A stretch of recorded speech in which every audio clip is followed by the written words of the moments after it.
నమస్తే, నేను మీ సతీష్. ఆంధ్రప్రదేశ్ అంతా కూడా అట్టడికిపోతా ఉంది. ఎన్నికల పోలింగ్ ప్రక్రియ పూర్తవుతూనే మరి వైసీపీ నేతలు దాడులు మాత్రం ముమ్మరం చేశారు. ఇప్పుడు ఆంధ్రప్రదేశ్లో ప్రత్యర్థుల్ని అంటే ప్రతిపక్ష పార్టీలకు చెందినటువంటి నాయకుల్ని అంటే ఏదైతే తెలుగుదేశం జనసేన అభ్యర్థులు ఉన్నారో అందులోనూ బలమైనటువంటి అభ్యర్థుల్ని టార్గెట్గా చేసుకుని అక్కడ ఈవీఎంలు తారుమారు చేసేటువంటి కుట్రలు, అదే సమయంలో ప్రజలపై కూడా దాడులు చేస్తున్నటువంటి పరిస్థితి, ఇదంతా కూడా ప్రస్తుతం రగులుస్తున్నటువంటి వాతావరణాన్ని కనబరుస్తూ ఉంది ఆంధ్రప్రదేశ్లో. మరి ఈ రకమైనటువంటి రాజకీయం ఎన్నడూ చూడలేదు అన్నటువంటి అభిప్రాయాలు కూడా వ్యక్తమవుతా ఉన్నాయి. మరి ఆంధ్రప్రదేశ్లో జరుగుతున్నటువంటి ఈ మారణ కాండ ఏ విధంగా ఉంది, అసలు వైసీపీ చేస్తున్నటువంటి రాజకీయాన్ని ఎలా చూడాలి అనేటువంటి అంశాలు మనతో చర్చించేందుకు తెలుగుదేశం పార్టీ జాతీయ అధికార ప్రతినిధి ప్రొఫెసర్ జ్యోత్స్న గారు ఉన్నారు. మేడం నమస్తే.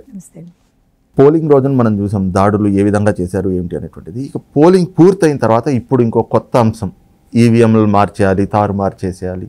దానికి మరి ఎవరైతే అభ్యర్థులు ఉంటారో ప్రత్యర్థి పార్టీల నుంచి వాళ్ళపైన దాడులు చేస్తుంది. నిన్న మనము తాడిపత్రిలో చూసాము, అలాగే చంద్రగిరిలో చూసాము, ఈ పిఠాపురంలో చూస్తున్నాం. ఈ రకమైనటువంటి పరిస్థితుల్ని ఎలా అర్థం చేసుకోవాలి? నేరస్తులు పాలకులుగా ఉంటే జరిగేది ఇది. 5 సంవత్సరాలుగా ఆంధ్రప్రదేశ్ రాష్ట్రంలో ఒక నేరస్తుడు పాలకుడుగా ఉన్నాడు కాబట్టి ఎన్నడూ చూడనటువంటి ఒక ఎలక్షన్కి సంబంధించినటువంటి హింస మనం ఈ ఎలక్షన్స్లో చూసాం.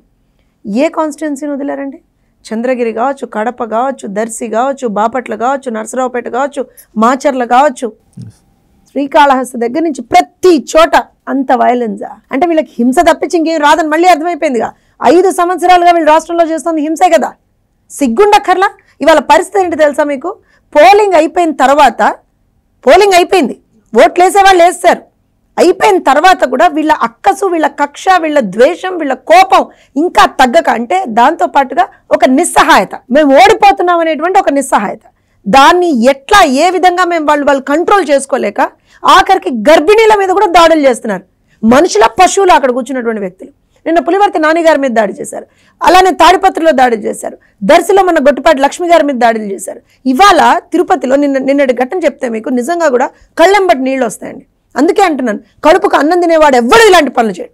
ఆ వైఎస్ఆర్సీపీలో ఉన్నటువంటి దుర్మార్గులు, నికృష్టులు ఇలాంటి పనులు ఎందుకు చేస్తున్నారు అనేటువంటిది నిజంగా ఎవరికి అర్థం కానటువంటి ఒక విషయం. అది ఒక గర్భిణీ స్త్రీ తన పుట్టింటికి వచ్చింది, సరే తన ఓటు పుట్టింటి దగ్గర ఉంది కాబట్టి అక్కడికి వచ్చింది, వచ్చి ఓటేస్తే నువ్వు తెలుగుదేశం పార్టీకి ఓటేస్తావా అని చెప్పి వచ్చి విచక్షణారహితంగా కొట్టారు. ఆసుపత్రిలో ఇవాళ రోజున అమ్మాయి చావు బతుకుల మధ్య ఉంది. ఎవర్రానైనా మీరంతా అసలు రాష్ట్రాన్ని ఇంత నాశనం చేశారు. 5 సంవత్సరాలుగా రాష్ట్రంలో హింస తప్పించేం లేకుండా చేశారు. అయినా సరే ప్రజలు మాకు దరిద్రం వద్దు, మాకు శని విరగడ చేసుకోవాలి మేమని చెప్పి ప్రజలు పెద్ద ఎత్తున వచ్చి ఓటింగ్ చేసినటువంటి పరిస్థితి చూసాం. అయినా కూడా వీళ్ళ కోపం చల్లారక, అధికారం దిగిపోతున్నా కూడా అక్కసు, నేను అదే చెప్తున్నాను కదా, అక్కసుని వీళ్ళు ఇచ్చేసుకోలేక ఇంత దారుణంగానా. నిన్న పులివర్తి నాన్నగారి మీద దాడి చూస్తే అండి నిజంగా ఏమనుకుంటున్నారు అసలు వీళ్ళు? అంటే ప్రజాస్వామ్యంలోనే ఉన్నామని అనుకుంటున్నారా, లేకపోతే ఇంకేమన్నా అనుకుంటున్నారా? అయినా ఇంత రౌడీయిజం, ఇంత గుండాయిజం ఎవరిని బెదిరిస్తారు వీళ్ళు? ఎవరిని బెదిరించాలని అనుకుంటున్నారు? ప్రజలు ఏమన్నా బెదిరారా? మొన్న తెనాల్లో ఒక ఎమ్మెల్యే ఒక సాధారణ ఓటర్ని లైన్లో రమ్మని సాధారణ ఓటర్ ఎమ్మెల్యేకి చెప్తే నన్నే లైన్లో రమ్మనమంటావా అని కొట్టాడు. ఏమైంది? లాగి పెట్టి ఒకటి వాపసు కొట్టాడా లేదా? పరువు పోయిందిగా పరువు. ఇంకేముంది? ఏం మొహం పెట్టుకొని రేపు పొద్దున ప్రజల్లో తిరుగుతావు నువ్వు ఒక ఎమ్మెల్యేవి, అవునా? కానీ తర్వాత జరిగిన ఘటన చూడండి. తన వెనక ఉన్నటువంటి వ్యక్తులందరూ కూడా ఆ ఎమ్మెల్యే కొడుకుతో సహా విచక్షణారహితంగా ఆ ఓటర్ మీద దాడులు చేశారు. విచక్షణారహితంగా అంత దాడులు చేస్తే అతను ఏ విధంగా అంటే ఎంత భయభ్రాంతులకు గురి చేశారు చూడండి. అంత దాడి చేసినా సరే ఆ ఓటరు పోలీసులు వచ్చి కేసు పెడదాం రండి, మీరు ఫస్ట్ పోలీస్ స్టేషన్ రండి, కొంచెం ఫస్ట్ ఎయిడ్ అది చేస్తాం, కేసు పెడతారు కానంటే ఆ ఓటర్ ఏమన్నాడో తెలుసా అండి? ఓటేసి వస్తానండి నేను అన్నాడు. ఓటేసి, బాజాప్తా ఓటేసి వెళ్ళి అప్పుడు కంప్లైంట్ చేశాడు. ఇంత జరుగుతున్నా సరే అక్కడ కూర్చున్నటువంటి ఒక్క ఓటర్ కూడా పక్కకు జరగలేదండి. ఒక్క ఓటర్ కూడా పక్కకు జరగలేదు. ప్రతి ఒక్కళ్ళు నువ్వెన్ని గొడవలన్నా పెట్టుకో జగన్మోహన్ రెడ్డి, మేము ఓటేసి తీరుతామని కూర్చున్నారు. మనం ఈవెన్ తాడిపత్రిలో చూసాం కదా, ఎంత దారుణంగా బూతులు క్యాప్చర్ చేద్దామని ఎలా చేశారు అసలు. అయినా ఊరుకున్నారా ప్రజలు? తిరగబడ్డారు. మాచర్లలో చూసినటువంటి ఘటనలు మనం మర్చిపోలేం కదా. కానీ ఇవాళ పరిస్థితి ఏంటంటే అసలు ఇంత దౌర్భాగ్యకరమైనటువంటి పరిస్థితి రాష్ట్రానికి అవసరమా? నాకు తెలిసి ఐ థింక్ ఎన్నో ఎలక్షన్లు జరిగాయి. సరే ప్రతి ఎలక్షన్లో కొన్ని సమస్యాత్మక ప్రాంతాలు ఉంటాయి, కొంత లా అండ్ ఆర్డర్ సమస్య వచ్చేటువంటి ప్రాంతాలు ఉంటాయి. కానీ ఈసారి ఈ కాన్స్టిట్యున్సీ ఆ కాన్స్టిట్యున్సీ అని లేదండి. ఎక్కడైతే వాళ్ళు ఓడిపోతున్నారు అనేటువంటి ఒక భయం వాళ్ళకి వచ్చి, సో ఆబ్వియస్గా వాళ్ళు రాష్ట్రం మొత్తం అన్ని కాన్స్టిట్యున్సీల్లో మోరర్లెస్గా ఓడిపోతున్నారు, ఏదో ఒక 10-20 తప్పించి. సో ప్రతి కాన్స్టిట్యున్సీలోనూ గొడవలు చేశారు, ప్రతి కాన్స్టిట్యున్సీలోనూ ఓటింగ్ని డిస్టర్బ్ చేద్దామని చెప్పి ప్రయత్నించారు. ఇంకా దారుణమైనటువంటి విషయం ఏంటంటే పోలింగ్ అయిన తర్వాత ఈవీఎంలని కూడా తారుమారు చేద్దామని ప్రయత్నం. ఈవీఎంలను ఏదైతే బస్సులు తీసుకెళ్తున్నాయో వాటిని దుర్మార్గంగా ఆపేసి ఆ ఈవీఎంలను ఎత్తుకుపోదామని చెప్తేనే కదా నిన్న అక్కడ ఆపింది. ఆ ప్రయత్నం చేస్తేనే కదా. అంటే వీళ్ళకి అసలు అనకూడదేమో కానీ అసలు నాకు తెలిసి వీళ్ళకి అసలు ఏ విధమైనటువంటి మర్యాద, సిగ్గు ఇలాంటివి ఏం లేవేమో, ఏం లేకే అలా బిహేవ్ చేస్తున్నారేమో. ప్రతిసారి కూడా ప్రజాస్వామ్యంలో గెలుపోటములు అనేటువంటివి సహజం. ఇప్పుడు 2019లో మేము ఓడిపోయామండి. మీకు ప్రజలు 151 అనేటువంటి ఒక మ్యాండేట్ ఇచ్చారు. సరే ఏం జరిగిందో పక్కన పెట్టేయండి, కానీ మ్యాండేట్ ఇచ్చారు కదా. ఆ మ్యాండేట్ నువ్వు పెట్టుకున్నావా? 5 సంవత్సరాల్లో అదే ప్రజల మీద నువ్వు ఎంత దాడులు చేసావు అనేటువంటిది ప్రజలు చూశారు. అవునా? ఏది జరిగినా సరే. అండ్ ఇంకో కొన్ని సందర్భాల్లో ఏం చేస్తామంటే బిఫోర్ ది ఓటింగ్ క్యాంపెయిన్ సమయంలో ఏదన్నా ఇలాంటివి చూస్తాం మేము కొద్ది గొప్ప.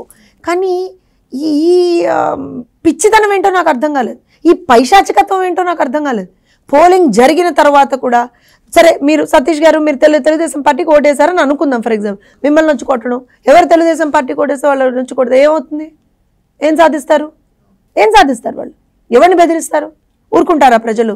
ప్రతిరోజు కూడా 5 సంవత్సరాల్లో మీరు పెట్టిన ప్రతి ఇబ్బంది పడిన ప్రజలు ఇవాళ రోజున ఒక తిరుగుబాటుని వాళ్ళు చేశారు.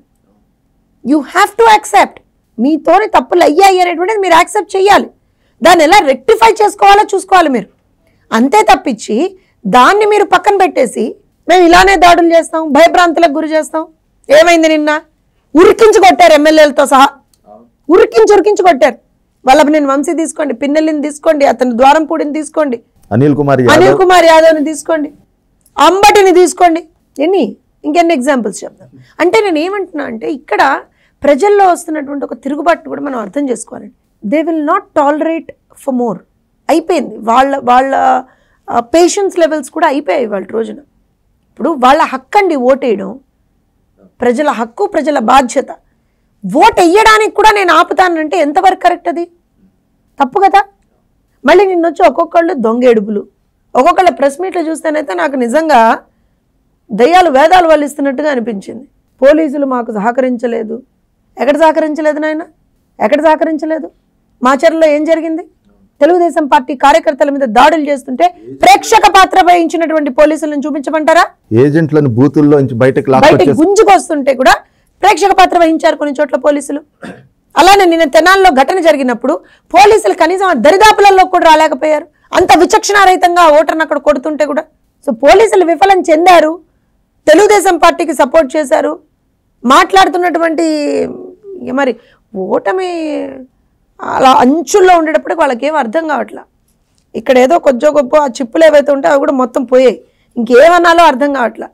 నీళ్లు నవ్వుతున్నా. సజ్జనాకృష్ణారెడ్డి మాట్లాడింది అయితే నిజంగా కూడా అంటే ఎవరైనా గెలవచ్చు అయిపోయింది, ఇంకా అక్కడ తర్వాత మాటలు రావట్లా.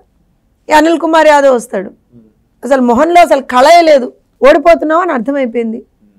అంబటి రాంబాబు రీపోలింగ్ ఎక్కడ రీపోలింగ్? ఎందుకు రీపోలింగ్ జరగాలి, కొన్ని చోట్ల జరగాలి. ఎలా అయితే కొన్ని కాన్స్టిట్యున్సీస్లో కొన్ని పోలింగ్ బూత్స్లలో ఈవీఎంలని వైఎస్ఆర్సీపీ వాళ్ళు ధ్వంసం చేశారో, నేలకేసి కొట్టి ధ్వంసం చేశారండి కొన్ని చోట్ల.